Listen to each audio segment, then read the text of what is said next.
Join us for this week's episode of Two Angry Men, where your hosts Harvey Levin and Mark Geragos dive deeper into the Nancy Guthrie case, detailing Harvey's direct involvement with the FBI and how TMZ has become a hub of information in the case.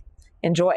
The FBI is intensely interested in that first ransom note that we got. Do you believe that is their best lead right now? In the universe I'm looking at, this is their absolute best lead. Welcome to the Two Angry Men podcast. Mark, I got to tell you, we have been all over the Nancy Guthrie case. We know a lot.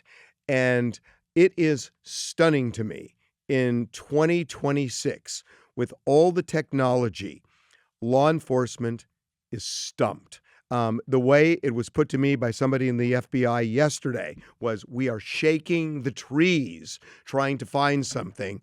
But it is unbelievable to me, and we're going to get into, the ransom note and all the other things, but they don't have a hard lead 3 weeks in. Can I jump in and tell you Please. What my great frustration from watching this 25 years ago, before there was a TMZ, I defended Gary Condit on the Chandra Levy disappearance. I remember it well. And you remember it well. And one of the great frustrations about that, and by the way, I can tie this to other famous type investigations, was that law enforcement became so fixated on the scandal that the obvious, or the Occam's razor solution, eluded them. I kept saying at the time, look, that you have somebody in custody back then who has been charged with, by prosecutors, with knocking women over who were wearing headphones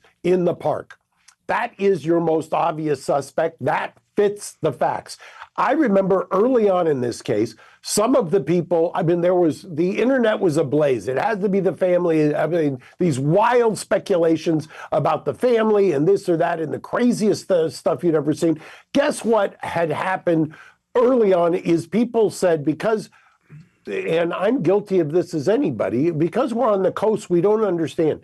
You are 60 miles from the border.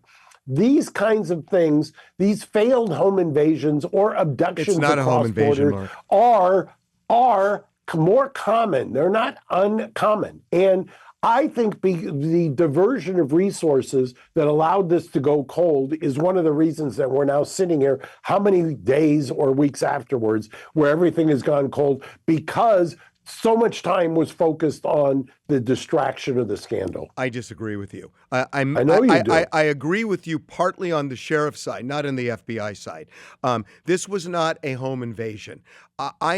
Based on what I know, I would bet a lot of money that this is somebody, I know it's somebody in the Tucson area for various reasons. It's somebody in the Tucson area who either knows Nancy Guthrie or knows of her, and she rightly brags about her famous daughter, who is the anchor of the Today Show, and that she makes a lot of money because that's a prized position.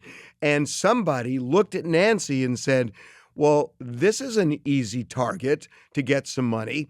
And that's the way this thing hatched. It's somebody who lives in the Tucson area, and I know this. Even your theory. If they weren't spending so much time running down the rabbit holes of the what I would call the scandal or the usual. But suspects, who's doing that? The FBI is not doing that.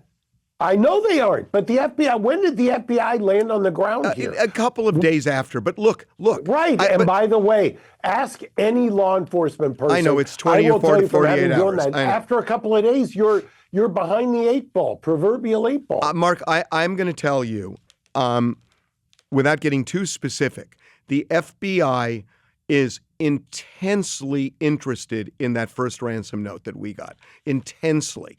They have been on the phone with my IT team multiple times. And I'm not going to go into specifics here, but they have been on the phone with us.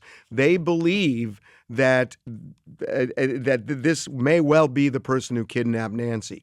They are working on that. They have a team right now that is doing nothing but trying to track down who purchased that backpack over the last year, who purchased a jacket similar to that, or not similar, we know what kind of jacket it is now, who purchased a holster like that. The holster is odd for the kind of gun that was in there. It usually doesn't carry a semi-automatic handgun. They have now gone to gun stores and they've tracked down 40 people who bought that holster. They are doing I'm impressed. They're doing all that. I am Then I'll impressed. ask you a I am question. impressed with the FBI. Have they given you any indication that the subsequent notes from somebody who is a self-styled either Confederate or a participant or knows the participant, they given you any indication whatsoever that they believe that's genuine? Yes. They, Okay. I can't say they know it's genuine, but they are really interested in this person who has sent us. So why don't they? And by the way, I've had people just from doing this show with you. And it's not the first time in my career, I've had people who've either wanted to put up money for bail or put up money for a reward or things of that nature. Why hasn't that been done? Well, I can't answer. Why hasn't the person who apparently knows and is afraid of the consequences, so to speak, why hasn't somebody said, okay, we will pay you, we'll give you protection, we'll lawyer you up, just give us the information you have. We'll give you, they have a thing called Queen for a Day. You got the feds, you got the FBI, they know what it is. Give them a queen for a day. Tell them nothing you say is going to be used against you. I think he's worried more about retaliation by people. This sounds like listen, if he's telling the truth, this is not just one person. He says it, that there is a main kidnapper, there are others. Now, look, he may be full of crap. He may be full of crap. Who do you think that is? If he's worried about retaliation, it begs the obvious question. This wasn't, Shlomo and Candy Ass who were down at the corner at the local 7-Eleven. This is something that's a little bit more sophisticated. Absent the fact that I will agree with the people who have said the way this gun was held and some of the movements of the person who was captured on video kind of beg that question, right? Because that person looks like they're a Shlomo of some kind. Yeah, no, I agree. And I cannot answer the question why they haven't paid this guy the money. I cannot answer why Savannah Guthrie said a week in, we will pay you, and it hasn't been paid. I don't know why. There's clearly a reason, and nobody has shared that reason for me. I'm going to tell you. I'm going to tell you what I know and what I don't. What? Welcome to the future of data privacy with Incogni. In today's tech-driven world, protecting your personal information from data brokers is more critical than ever. Incogni helps keep your data private and secure. They're built to protect your personal information from companies that collect, aggregate, and sell it. So here's what you do for Incogni. It's simple. You sign up and you give them permission to act on your behalf. Then they go out and they demand that data brokers delete your personal information.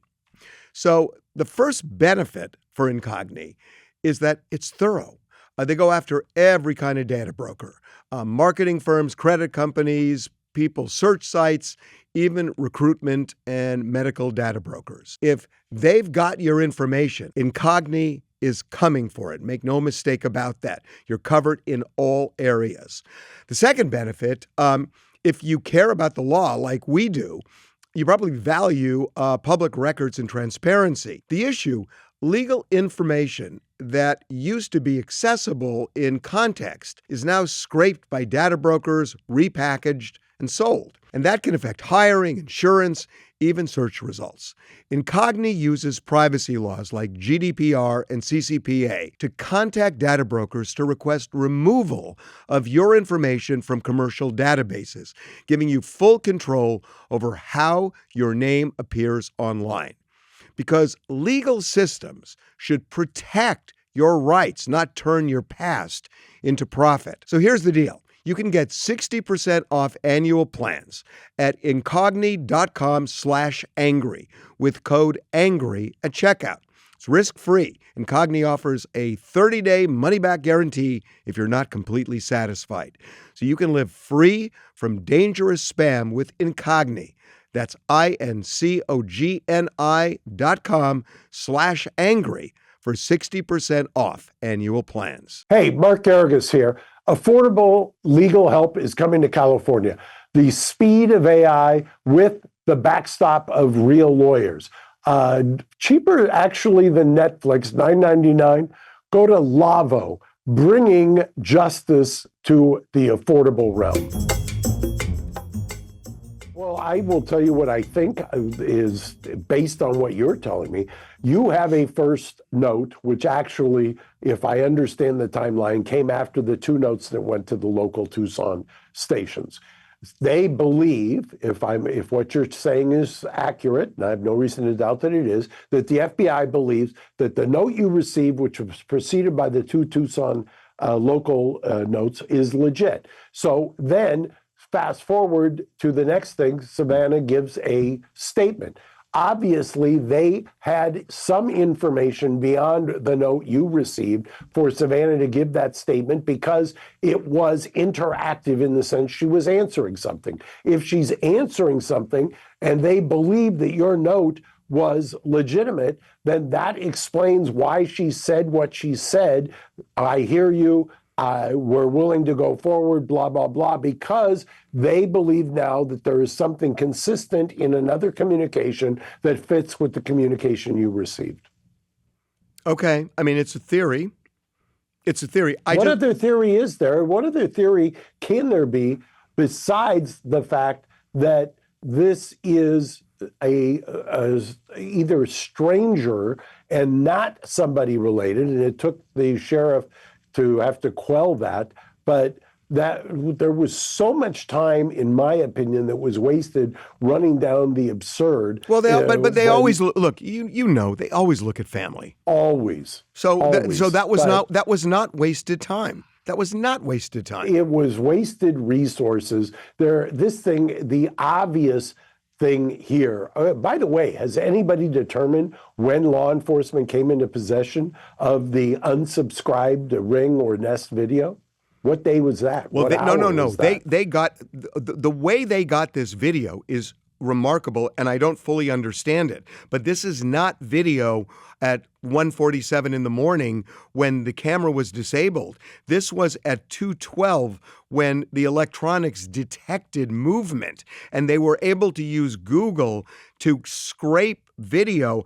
I don't know how they did that, but they were working on that. Oh, you wait until you see the comments about that in the either LA Mag or TMZ. The comments will have a lot to say about that. But the fact remains, when did they have that? Obviously, Google knew they had it in order to scrape. So somebody would have known within the first 12 hours that they had that. It's not like a light bulb went off. You knew this was a national story within 12 hours. You knew that there was some kind of video that was available. If you had that video, why are you subsequent to the first 24 hours running around wasting resources on the family? I want to go back to something where people are saying, why don't you just pay the guy? I mean, I've done interviews where people have said, well, why doesn't TMZ just pay? And I just think that's insane, that the idea, there's some reason, and I don't know what it is, but there's some reason that the Guthries haven't paid. There's some reason law enforcement hasn't done it. And for us to step up and do it, we might unwittingly get in the way of something they're working on. I think it's insane that for a news operation to do that. In defense of everybody who was asking you that, you'll remember, I remember where I was sitting down the street when I asked you the same thing. I had the immediate response, why don't you pay? And you did make a very compelling point to me. You don't want to unwittingly compromise the investigation, right?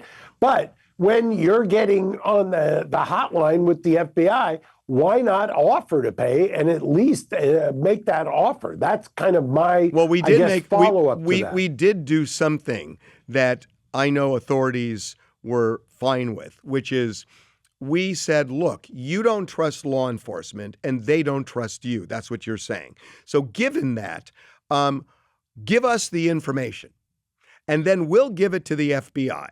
And then if that information leads to the capture of the kidnapper and finding Nancy, now there's a record that we have to call the FBI on the carpet if they don't pay you.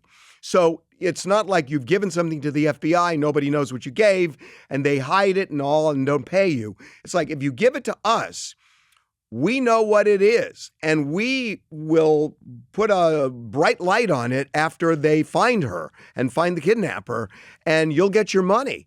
And so we were kind of a go-between in that sense. I Look, intellectually, as a concept, that makes perfect sense. Somebody who's scared out of their mind over repercussions, they're never going to feel comfortable there. There needs to be another layer before they come to you, before you go to the authorities, and that's why. Okay, so help me out. I'm sure. So help me out, because I don't know the answer to this. So I know they're interested in both those letters, those emails that we got from the person who wants the reward, and they're interested in the ransom note. They haven't paid the ransom, and they haven't paid this guy for the reward, for the information. They are definitely interested in these. I can tell you that for a fact, but they haven't paid. I cannot figure out why. Why do you think? I'm stumped. Don't I'm have stumped. any explanation for it, especially given the fact that Savannah comes out and says we will pay. If she was willing to pay, to my mind, if your mom has been abducted, I would pay for information if it just is even remotely credible. I know, the old expression, you don't negotiate with terrorists. That goes out the window when you're talking about your mom. So, and obviously, I think she's following whatever advice she's getting. So far, she's been pitch perfect. I wouldn't second guess anything she's done. Nor am I. So I'm not second guessing that. I'm just saying, hear me loud and clear, that you would have to have a really, really compelling reason not to pay, especially someone if they have the way you have described the person who, for lack of a better term, is a Confederate. That one is really a head scratcher to me. So I want to talk to you about something, because I have rarely, nor has TMZ, been in a position like this. This is kind of a weird position we're in, that we are the receptacle of these emails, and because of that, we're dealing with law enforcement.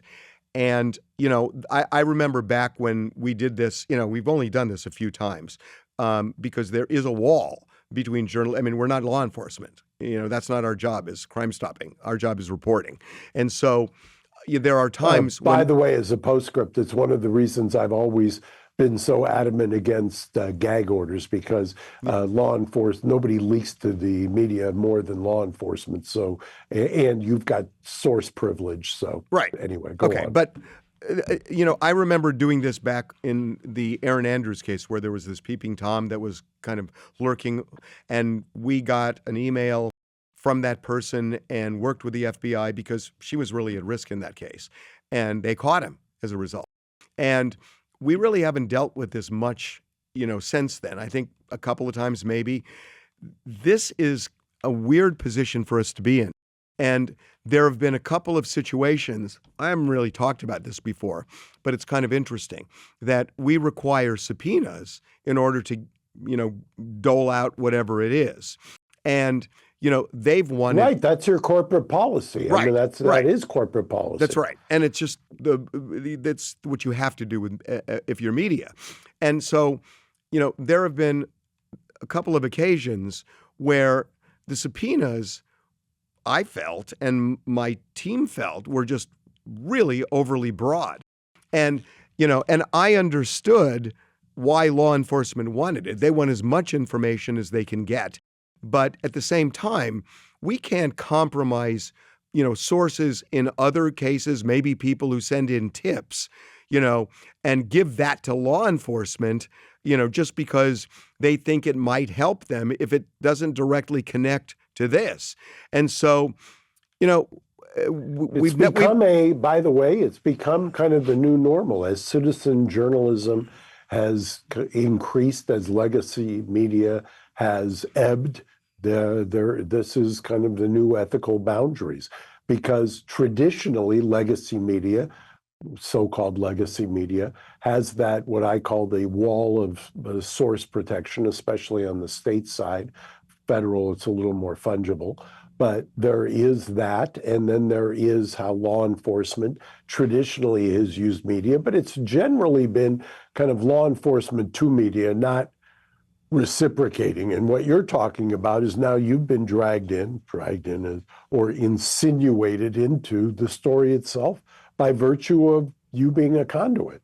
Well, and when we got these overly broad subpoenas, I was actually kind of impressed with the way it worked out, because we just said to them, look, we want to cooperate with you to save this woman, but we are not going to do it at the expense of our news operation, because we're running a news operation and we've got to create a balance here where we give you useful information, but we're not going to open our vault, so to speak, and give you, people who have sent in other tips just in case, And so we said, this is overly broad and we're not going to comply with it. We'll fight it.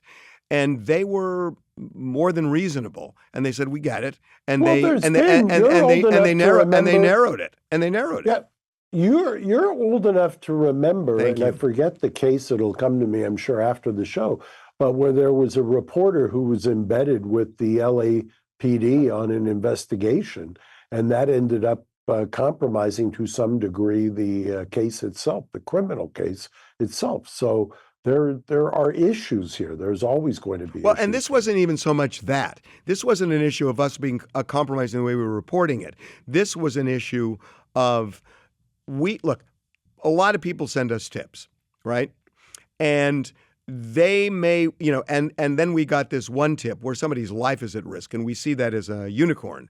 And, and if they want more than information directly related to that one person, what we're doing is we're compromising people who we've promised anonymity to.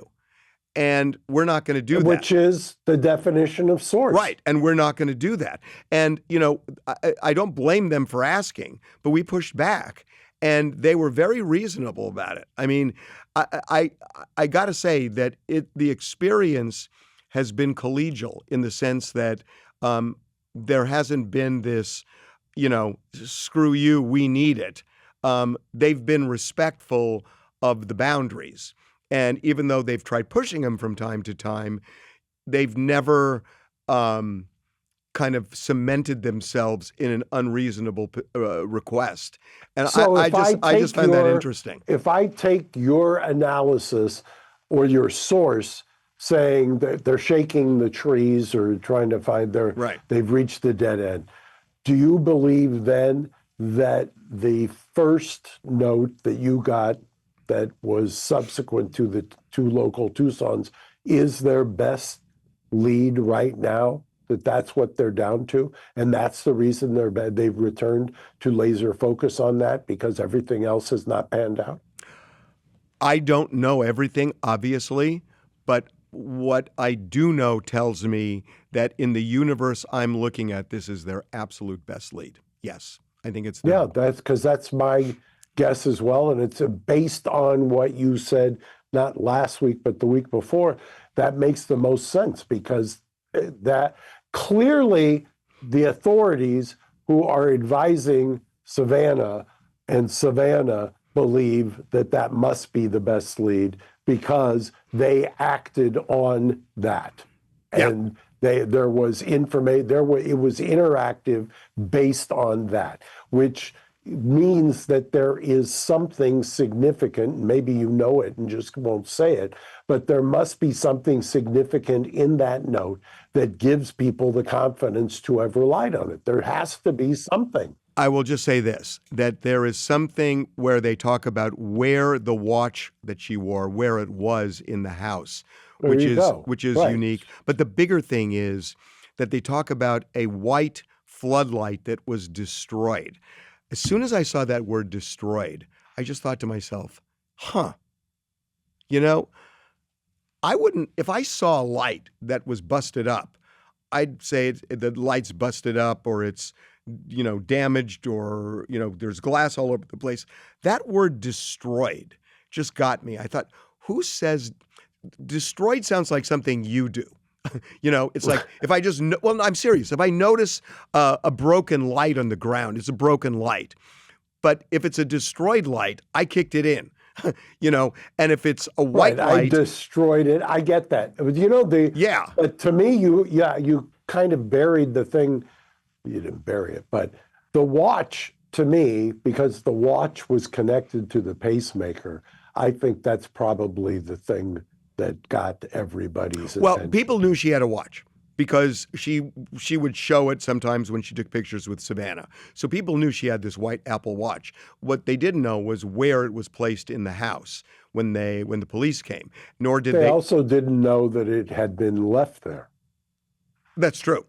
And the other thing is, I'm telling you, this light, I feel like this light got kicked in because that person surveyed the property, saw a light, and didn't want his image shown, and he kicked it in. That's every time I hear that word destroyed and look at it, I just think that's an aggressive word. So let me tell you one other thing.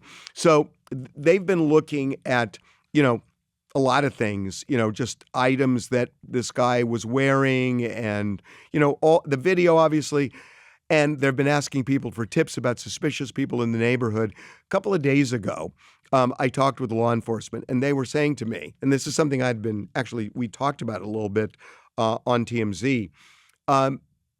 It's what you don't see that they're interested in now, because now we're 3 weeks in. So anybody in the Tucson area know about a guy that they interacted with who was like 5'9", 5'10", maybe had a backpack that looked like that or a jacket that looked like that. Somebody who is tech savvy, perhaps, smart, if you believe that this ransom letter is real. He's definitely smart and tech savvy. Anybody know anybody in this area that stopped walking their dog like 3 weeks ago? Some guy that fits that general description, mustache, beard, where he stopped walking his dog, or somebody that you used to see at the bar all the time that suddenly disappeared, or, that you saw in the grocery store and suddenly he's not there for 3 weeks. And I think it's a really clever way of finding somebody, because now all of a sudden people are thinking, oh yeah, I used to see a guy that looked like that, and I haven't seen him in the last 3 weeks. All of a sudden, that could be a real lead, and they want that now, and they're looking for that now, and I just find that really interesting. It is interesting, but it also supports the source, the FBI source that told you they really are shaking the trees, because that becomes a sense of circling back and starting all over again from ground zero. But it's a good idea, because now a great idea. You got height, you got average build, you got the kind of things he was wearing, you've got mustache, beard, lives in Tucson, the Tucson area. I mean, well, does your FBI source or the people you're talking to explain why it was that the helicopter to detect the low-level emittance from the pacemaker was not used, or was waited so long to be used? I don't know why they waited on that. But I also, look, that person may, we've seen cases where they're almost hiding in plain sight, where they go 2 blocks and that's where they are. So it could be that. Look, the person who's sending us these notes is saying essentially that it's Mexico. And I know that the FBI early on went to the federal Mexican officials and said, tell your local police departments to be on the lookout for Nancy or a kidnapper, and they have come up dry there. And they don't believe that she was immediately taken to Mexico, if ever taken to Mexico. So they just don't know. I mean, the one thing that, the letter does tell me, by saying that it will take 12 hours, maximum 12 hours to get her back, is this is in the Tucson area. And I think at least that gives them something geographic to go on. But yeah, I mean, we are 3 weeks in, and, they're throwing lines out in the water, but they haven't caught a fish. And it's distressing, obviously, to a lot of people. I mean, very distressing. What do you do if you're the Guthrie family? I mean, it's funny because I think of Elizabeth Smart, where there is hope, even long after the disappearance. But, how do you live if this just goes on and frankly starts going off the front page, where there are other things. Then resources get pulled back. Right. And, there's already a lot of people that are concerned over the resources, or I should say engaged over the resources, or disproportionate use of the resources. You always hear that kind of stuff. I don't know. It's a horrible, horrible situation to be in. I'm not encouraged by the way that they've run into dead ends. That is not the most encouraging thing I've heard during this investigation. One of the most shocking things I heard when the sheriff came out. Remember, they opened the crime scene up. They took all the tape away, and it was no longer a crime scene. Then the FBI comes in and says, "Oh, what you haven't done this, you haven't done this, you haven't done this." So they make a new crime scene after they opened it to people. And the sheriff was asked, what do you say about this? And he said, "Well, they'll deal with it in court." That's a breathtaking response. That is a breathtaking response. That we'll deal with it in court. If we catch the guy, I have a lot to say about that. Yeah, they will deal with it in court.